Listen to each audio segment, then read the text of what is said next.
नमस्कार, मेरा नाम है ओम प्रकाश यादव और आप देख रहे हैं वॉइस ऑफ रिपब्लिक। एक देश, एक विधान, एक संविधान, एक झंडा और अब एक चुनाव। जी हाँ, one nation one election. Cabinet में इस आशय का प्रस्ताव पारित हो गया और ऐसी अपेक्षा की जा रही है कि नरेंद्र मोदी जी की 3.0 की सरकार शीतकालीन सत्र में ही लोकसभा में संविधान संशोधन विधेयक लाकर इस वन नेशन वन इलेक्शन के अपने महत्वाकांक्षी घोषणा जो उन्होंने 2014 में 15 अगस्त के दिन की थी, उस संकल्प को पूरा करेगी। लगातार देश की तमाम इलेक्ट्रॉनिक और प्रिंट मीडिया इस खबरों से भरी पड़ी है। अंतर्राष्ट्रीय स्तर पर भी इस पर व्यापक चर्चा हो रही है। कुछ राजनीतिक दल, कुछ व्यक्ति या व्यक्तियों के समूह, समाज का कुछ वर्ग इससे इत्तेफाक नहीं रखता है, लेकिन मोटे तौर पर देश का बड़ा वर्ग, अधिकांश राजनीतिक दल इससे इत्तेफाक रखते हैं। आइए इस पूरे वन नेशन वन इलेक्शन के कॉन्सेप्ट को एक आम आदमी की भाषा में समझने का प्रयास करते हैं कि ये क्या है। आपको बताते चलें कि इस उद्देश्य की पूर्ति के लिए एक हाई लेवल कमेटी HLC पूर्व राष्ट्रपति श्री रामनाथ कोविंद जी की अध्यक्षता में सितंबर 2023 में बनी थी और इसने अपनी रिपोर्ट 2024 मार्च में महामहिम राष्ट्रपति को सौंप दी और इस कमेटी के द्वारा की गई सिफारिश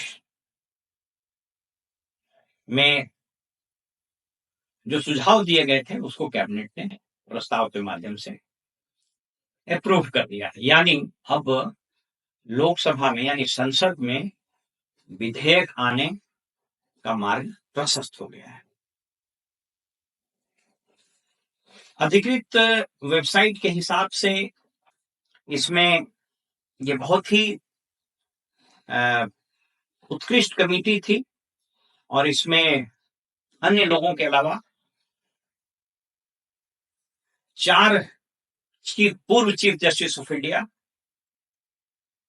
इसके अलावा 1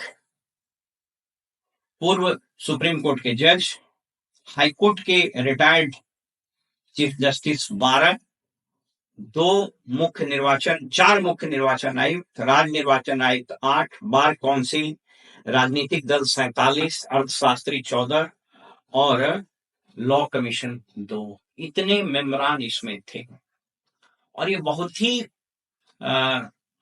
इसमें व्यापक विचार विमर्श हुआ और कई पन्नों के संशोधन इसमें आए और इसने मोटे तौर पर सुझाव दिया है कि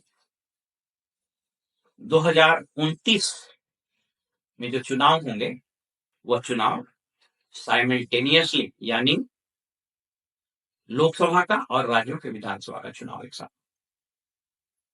क्या यह कॉन्सेप्ट सिर्फ भारत में लागू होगा? क्या दुनिया के अन्य देशों में भी इस कॉन्सेप्ट पर इलेक्शंस होते हैं? आइए इसको थोड़ा समझते हैं। अगर हम हिस्टोरिकल बैकग्राउंड में बात करें तो आपको बताते चलें कि जब ब्रिटिश का शासन था हमारे यहाँ, तो सबसे पहले एक कमेटी बनी थी 1932 में, उसको फ्रेंचाइज कमेटी बोलते हैं ऑन इलेक्शन। फ्रेंचाइज का मतलब इलेक्शन होता है और इसने अपना अनुशंसा दिया था कि देश जब आजाद होगा, आपको पता है कि 1935 गवर्नमेंट ऑफ इंडिया एक्ट जो बना, उसके बाद प्रोविंशियल असेंबलीज के चुनाव हुए और 37 में बहुत राज्यों में सरकारें बनी। मोटे तौर पर देश जब आजाद हुआ तो 1951-52 से लेकर 67 तक वन नेशन वन इलेक्शन का कॉन्सेप्ट निर्विवाद रूप से चलता रहा। इसमें पहला व्यवधान 1957 में आया जब केरला में EMS Namboodiripad veteran communist leader थे, वो अब नहीं रहे। उनके द्वारा जब सरकार बनाई गई, वो मुख्यमंत्री बने, तो उस सरकार को तत्कालीन केंद्र सरकार ने धारा 356 आर्टिकल 356 का प्रयोग करते हुए उसको भंग कर दिया था। और उसके बाद फिर 1960 में सरकार दूसरे चुनाव हुए। तो ये पहला एग्रेशन हुआ। उसके बाद से तो ये सिलसिला चलना शुरू हुआ। और 71 के बाद तो मानो कांग्रेस के रिजिम में, अगर मुझको ठीक से याद हो, क्योंकि मैं बिहार से एंट्री की अगर बात करूं, तो कांग्रेस के रिजिम में मुख्यमंत्री के पद वैसे ही बदले जाते थे जैसे कोई अपना रुमाल बदलता है। कहते थे कि दिल्ली में अगर छींक आ गई तो राज्य के मुख्यमंत्री बदल जाते थे। और इसने पूरे देश के इलेक्शन की पूरी व्यवस्था को ध्वस्त कर दिया है। एक और महत्वपूर्ण आंकड़ा आपको दे दें कि 51-52 से लेकर 2024 तक इस देश में लगभग 400 चुनाव हुए, 400। यानी अगर आप उसको कैलकुलेट करें तो एक साल में कम से कम 6 चुनाव होते हैं। ये कितना बड़ा बोझ है हम पर और आप पर, यानी टैक्स पेयर पर, कितना प्रेशर है पूरे लॉजिस्टिक्स पर, इसकी आप कल्पना कर सकते हैं। अब इन्हीं विषयों पर हम लोग विस्तृत चर्चा करेंगे। इनफैक्ट लॉ कमीशन ने अपने 170वें 170 रिपोर्ट में भी इसकी चर्चा की थी और उसने सुझाव दिया था कि देश में 1 इलेक्शन 1 नेशन 1 इलेक्शन ये होना चाहिए। इसमें अधिकांश पार्टीज ने सहमति ही जताई है, कुछ एक अपवाद को छोड़कर। पहले हम आपको ये बताते चले कि यह देश में चुनाव जो हो रहे हैं वो कितने खर्चीले होते जा रहे हैं, और इसलिए आज वक्त आ गया है इस पर सोचने और समझने की कि यह कितना आवश्यक है। सेंटर फॉर मीडिया स्टडीज नामक एक संस्था ने इसमें एक रिपोर्ट पब्लिश किया, और अब तो कई एक मीडिया पब्लिक डोमेन में भी ये खबर है। आपको जानकर आश्चर्य होगा कि 1951-52 में जो पहले चुनाव हुए थे, उस वक्त संसाधन कम थे, लॉजिस्टिक्स कम था, पुलिस फोर्स कम थे, देश कई संकटों से जूझ रहा था। इसलिए 68 फेज में 68 फेजेस में चुनाव हुए थे और 10.5 करोड़ रुपया चुनाव में खर्च हुआ।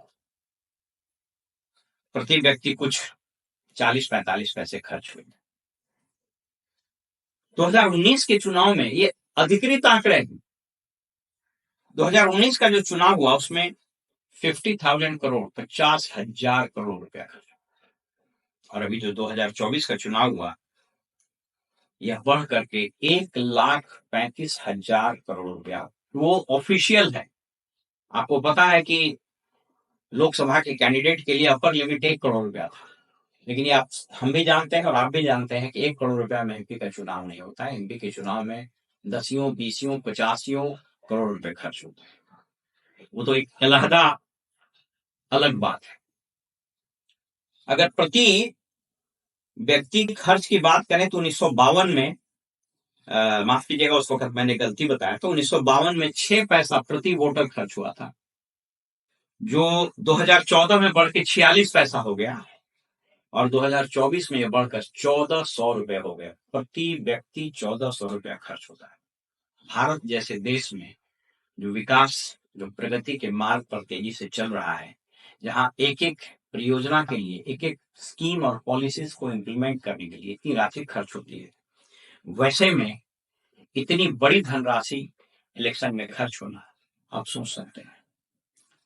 कुछ जानकार तो ये मानते हैं कि ये 1,35,000 करोड़ बहुत नॉमिनल फिगर बताया जा रहा है। अगर 543 एमपी ने चुनाव लड़े और एवरेज अगर 10 करोड़ रुपया लेके चले, तो आप सोच करके देखिए कि कई 1,00,000 करोड़ रुपया खर्च होगा।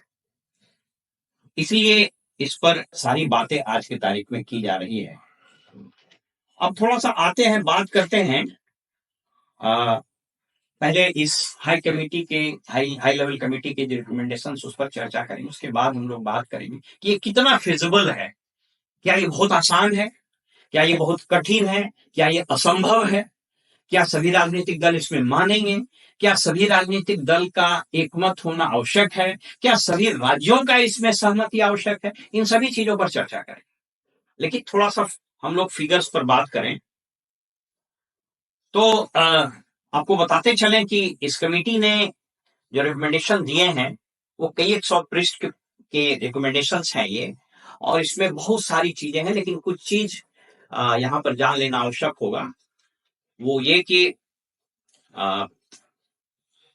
रामनाथ कोविंद जी की अध्यक्षता में एक कमेटी बनी। इसमें अमित शाह गृह मंत्री सदस्य थे, गुलाम नबी आजाद राज्यसभा में उस वक्त प्रतिपक्ष के नेता थे, श्री एन.के. सिंह ये पूर्व भारतीय प्रशासनिक सेवा के अधिकारी रहे, ये अटल बिहारी वाजपेयी जी के प्रिंसिपल सेक्रेटरी भी थे और 15वें वित्त आयोग के ये अध्यक्ष भी रहे।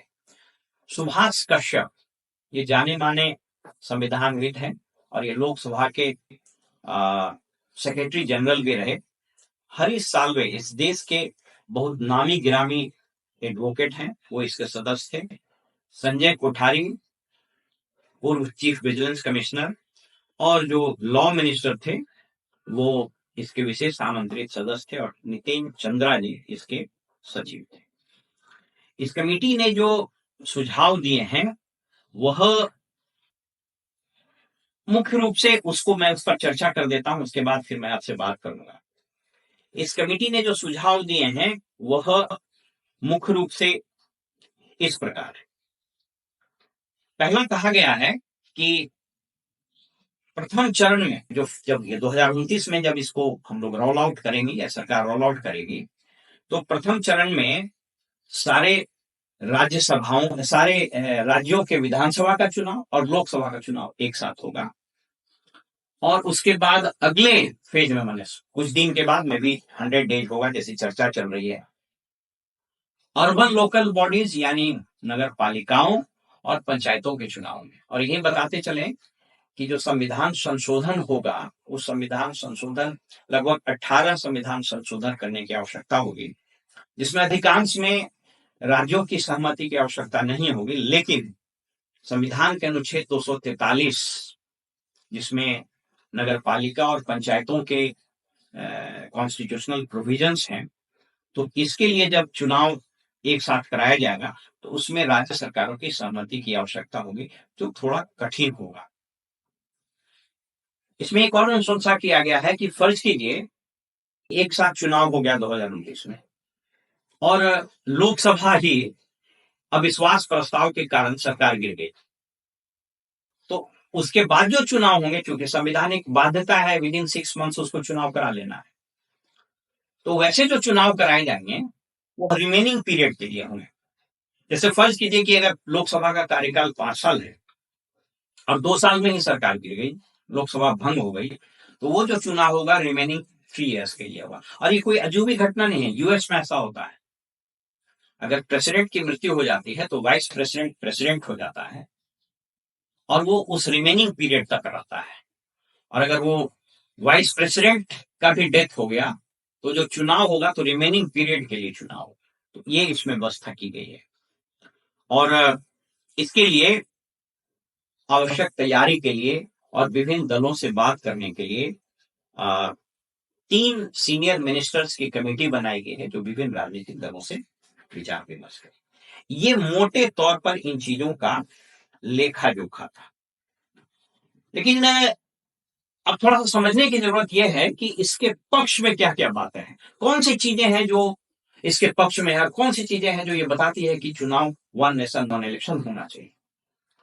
आपको बताते चलें कि भारत अगर ऐसा करता है तो ये पहला देश नहीं होगा। इसके पहले आपको साउथ अफ्रीका, वहां पर एक साथ चुनाव होते हैं। Sweden, Belgium, Germany, Japan, Indonesia और फिलीपींस में भी एक साथ चुनाव होते हैं।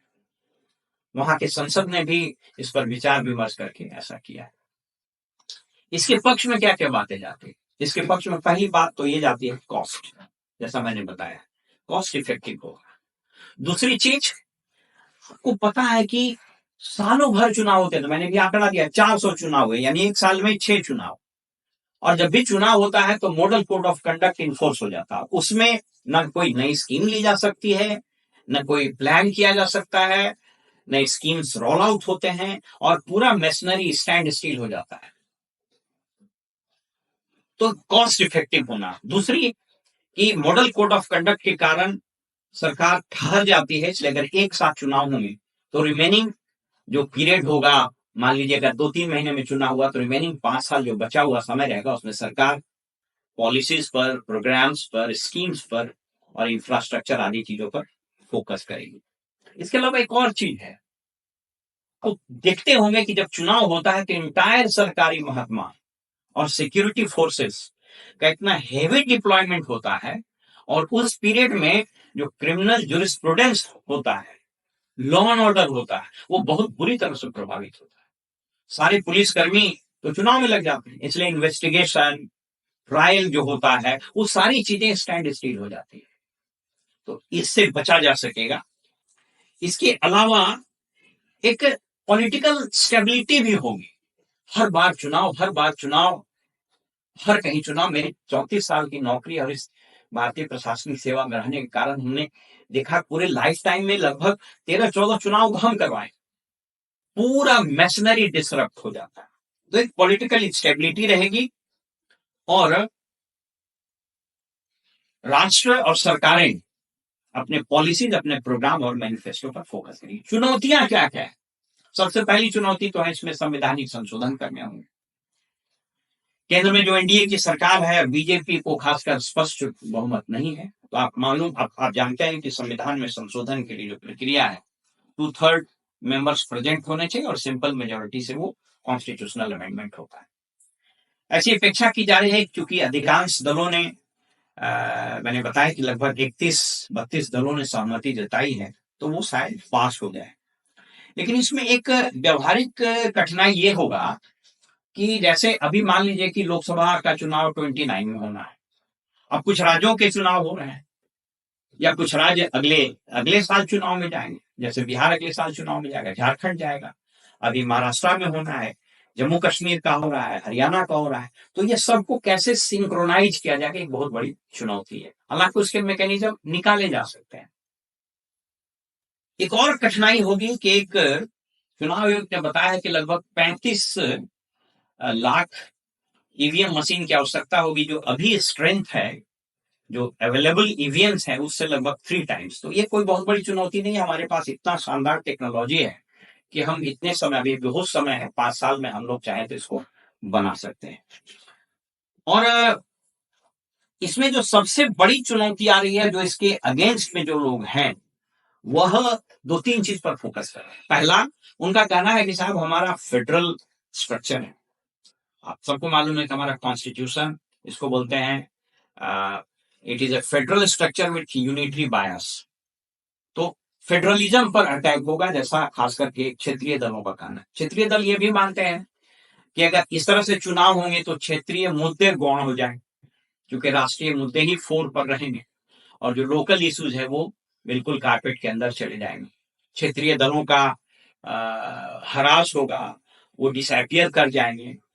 इसके अलावा कुछ लोगों का जो हालांकि वो बहुत तथहीन आरोप है और उनकी मान्यता है कि साहब डेमोक्रेसी इससे खतरे में। डेमोक्रेसी क्या खतरे में पड़ेगी? जिन देशों का हमने नाम लिया वहां तो डेमोक्रेसी बहुत वाइब्रेंट है, तो डेमोक्रेसी ऐसा पर कोई खतरा होने की बात नहीं है। ये विपक्ष में जितने दल हैं, बाई एंड लार्ज ऐसा लगता है कि they are opposing for the sake of opposition, क्योंकि विपक्ष में है इसलिए हम इसका विरोध करेंगे। ये एक बहुत शानदार कदम है और अगर ये लेटर और स्पिरिट जो इसमें है कमेटी के रिकमेंडेशन में, उससे लागू हो जाता है तो देश को मोटे तौर पर 3 फायदा होगा। पहला, देश लगातार चुनाव के मोड से बाहर आ जाएगा और हम लोग डेवलपमेंट, इंफ्रास्ट्रक्चर बनाने और पॉलिसीज और प्रोग्राम्स और स्कीम्स में फोकस कर सकेंगे। देश का बहुत पैसा बचेगा, उसको हम लोग राष्ट्र निर्माण के काम में लगा सकेंगे। एक पॉलिटिकल स्टेबिलिटी आएगी और ये जो राजनीति में कुछ पार्टियां, कुछ लोग जो ब्लैकमेल करने की टेंडेंसी करते हैं, इस पर भी रोक लग सकेगा। और बार बार विधानसभा के भंग होने और फिर से अविश्वास का प्रस्ताव आने और इस सब में खास करके वैसे दल या वैसे वैसे मेंबर्स, चाहे वो लोकसभा के हो, चाहे राज्यसभा, चाहे वो विधानसभा के हों, जो खासकर छोटे दल के हैं या इंडिपेंडेंट है, उनका तो वारा न्यारा होता है, करोड़ों अरबों का खेला होता है। आपने देखा, जब भी अविश्वास के प्रस्ताव आते हैं, ऐसे लोगों का पूरा खेला होता है और राजनीतिक अस्थिरता बढ़ जाती है। इसलिए देश ने एक शानदार कदम बढ़ाया है। इस पर पूरे देश में जनमत तैयार होना चाहिए, देश की जनता को इसके समर्थन में आना चाहिए, और यह एक बहुत ही प्रगतिशील और बहुत ही जनोपयोगी और देश को आगे ले जाने वाला कदम साबित होगा। फिलहाल हमें इजाजत दीजिए और आप देखते रहिए वॉइस ऑफ द पब्लिक। नमस्कार।